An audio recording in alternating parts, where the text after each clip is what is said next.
Ito naman po mga bossing ko, ang isa sa mga pinakamadali at napaka-epektibong pamamaraan para mas higit tayo na maka-attract ng swerte lalo na sa pera. Maglagay po kayo ng ganito mga bossing ko, ayan, sa inyo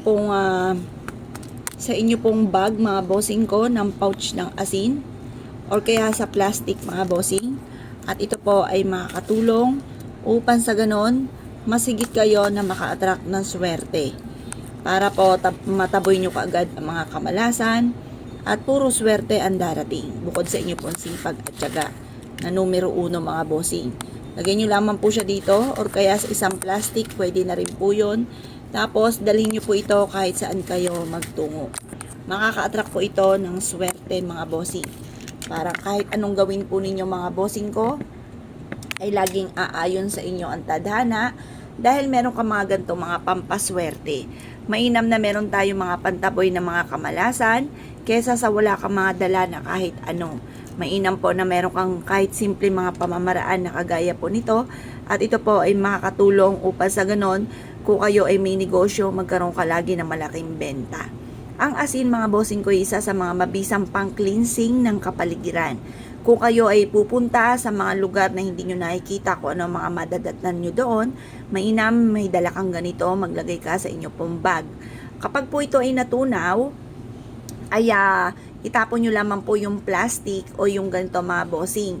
Ngayon pa mga bossing, kapag ganito ang ginamit ninyo, lagyan nyo pa siya ng plastic na kung sakaling matutunaw, maraming mga negatibo na nahigo po ito, hindi siya magkakatas sa inyo pong bag mga bossing. Baka madali pa yung mga IDs ninyo masira or kaya po yung mga pera hindi na magastos. Ilagay nyo po siya sa isang plastic. Kung kumatas man po siya, hindi maapektuhan yung mga gamit po ninyo. Ito po isa sa mga mabisang pang-cleansing ang ating asin. Proven po ito na napakaswerte. Kaya kung ikaw ay mahilig sa mga pampaswerte at naisyo po na araw-araw na maswerte, tuloy-tuloy ang pasok ng swerte, malakas ang negosyo, kayo po ay laging i-adya ko sa lagi kayo suswertihin. Ang pouch ng asin na ito ay makakatulong mga bossing ko upang sa ganon ay magtuloy-tuloy ang pasok ng swerte. Ilalagay lang natin to sa ating pong bag mga bossing at ito po ay magugulat kayo sa mga blessing na darating matapos nyo po itong ilagay sa inyo pong bag. Kung ikaw ay naniniwala at mahilig sa mga pampaswerte, bukod sa inyo pong sipag at tiyaga at pananalig sa mahal na Panginoon, ay mainam na sabayan nyo ng ganito.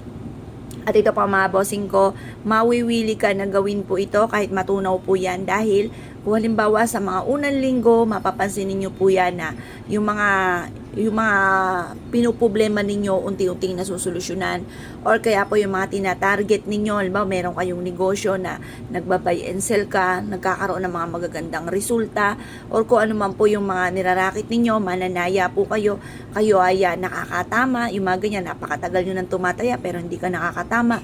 Subukan nyo po ito at ma-amaze ka sa mga blessing na darating mga bossing. Kaya kung kayo pinaniwala at naisyo po itong gawin mga bossing, good luck po sa inyo po lahat. Ayan, ganyan lang po ang gawin nyo. Tapos ilagay nyo po ito mga bossing ko sa inyo pong bag. Pero bago nyo siya ilagay, lagyan nyo sa isang plastic at baka matunaw. Marami siyang mga mahihigop na negatibong enerhiya kapag natunaw. Kaya huwag ka mag-alala. Tapon nyo lamang, tapos paltan nyo ulit ng panibagong asin. Ang gamitin na lamang yung mga ordinaryong asin mga bossing.